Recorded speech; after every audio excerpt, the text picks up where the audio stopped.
السلام علیکم، کیا حال ہے آپ سب کے؟ میں آپ کو یہاں پہ ٹریز دکھاتی ہوں.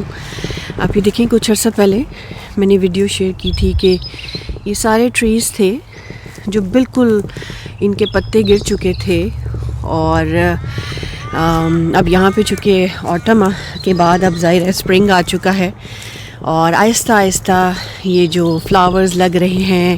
آپ پیچھے دیکھیں کس طرح سے وہی ٹریز ہیں جو بالکل خالی تھے، سارے پتے گر چکے تھے، اب انہی ٹریز پہ کس طرح سے لیوز لگ رہے ہیں، فلاورز لگ رہے ہیں اور بہار آ رہی ہے. تو میں یہی سوچ رہی تھی کہ زندگی کی پریشانیاں اور مشکلیں اور ایسی ہی ہیں. زندگی میں بھی جب بہت زیادہ غم پریشانیاں شدت پکڑ لیتے ہیں تو اللہ تعالیٰ پھر ایک خوشی کی کرن آپ کی زندگی میں لے کر آتے ہیں.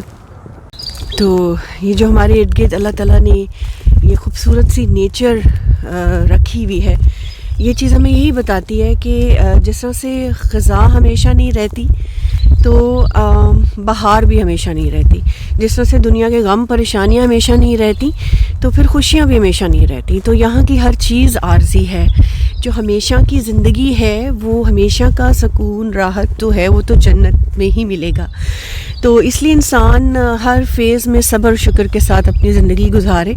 اور خوبصورت ان آپ ٹریز کو پیچھے دیکھیں کہ جہاں پہ کچھ بھی نہیں تھا، یہ چیز یہ بھی ہمیں ریلائز کراتی ہے کہ اللہ تعالیٰ ہر چیز پر قادر ہیں. وہی درخت جو بالکل جن کے پتے اللہ تعالیٰ گرا سکتا ہے، جو بالکل خالی ہو جاتے ہیں، انہی درختوں پہ کس طرح سے فلاورز آ جاتے ہیں، لیوز آ جاتے ہیں، ایک جان اللہ تعالیٰ بخش دیتا ہے.